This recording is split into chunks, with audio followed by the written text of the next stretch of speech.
Turkey and Cyprus are both topping the ultra-high net worth investor rankings this year.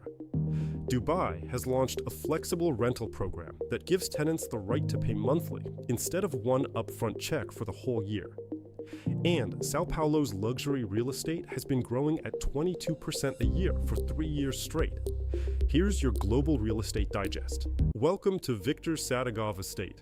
This is where we talk about premium real estate around the world. If you're new here, hit subscribe so you don't miss what's actually happening on the ground in Istanbul, Limassol, Dubai, Sao Paulo, Phuket, and other global markets. Knight Frank's latest data puts Turkey at 4,208 ultra-high net worth residents, people with assets above $30 million, 23rd in the world. Combined wealth? Somewhere between $350 and $400 billion, most of it in Istanbul. There's a clear logic behind this.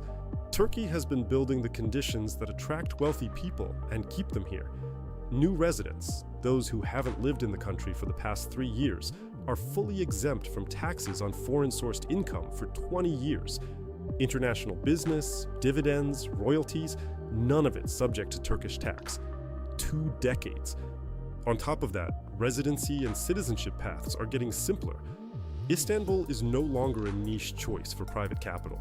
It's becoming a serious financial address.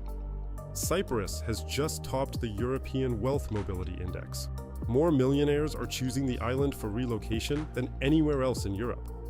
The reasons stack up.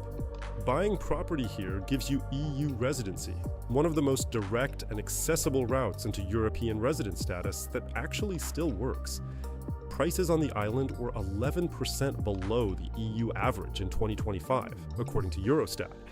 Restaurants, rent, transport, all noticeably cheaper than Western Europe. And the reduced VAT on first home purchases, 5% instead of the standard 19%, runs through the end of 2026. Fixed window. People are using it. Dubai has launched Flexi Rents, a flexible payment program covering 1.2 million active rental contracts.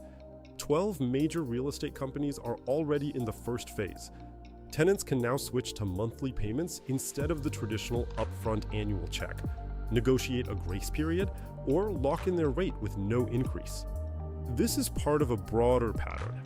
Dubai keeps removing barriers for people who want to live here. This year, residency got significantly easier. Freelancers and independent professionals can now get a visa without a sponsor. And the property threshold for a golden visa has been removed. Buy any property at any price, get a 2-year resident visa. Relocating to Dubai has never been simpler. Sao Paulo luxury real estate, properties above 3 million Brazilian reals in premium neighborhoods, has grown at an average of 22% per year from 2023 to 2026, according to FIPSAP. Rio tells its own story. Barra da Tijuca up around 9% annually, Ipanema around 7 to 8%. If Sao Paulo isn't on your radar yet, it should be. This is 30% of Latin America's entire GDP, the largest business hub in the hemisphere. Every major international company is here. All the top hotel brands, branded residences in partnership with the world's leading fashion houses, the world's largest private helicopter fleet, which tells you exactly who lives here. Around 20 million people fly into the city every year. Business travelers, expats, multinational employees. Rentals are stable year-round.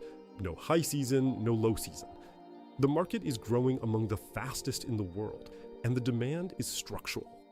International school enrollment on Phuket has grown 51% in 3 years. By August 2026, the island will have 18 international schools, 5,000 students from 50 countries, with combined tuition revenue of $76 million a year. This isn't a tourism statistic. It's a signal of a permanent, settled community. Phuket is changing, from a resort destination to a place where people actually live. 60% of new supply is now in the resort luxury segment. Branded residences, 63 projects, 14,000 units. For investors, this changes the math. When residents stay year-round, the gap between high and low season shrinks. Yields become more predictable. Add geographical distance from geopolitical hotspots, and you have a market with the kind of stability that's genuinely rare right now. That's the digest. Subscribe, drop a comment with your thoughts, and I'll see you in the next one.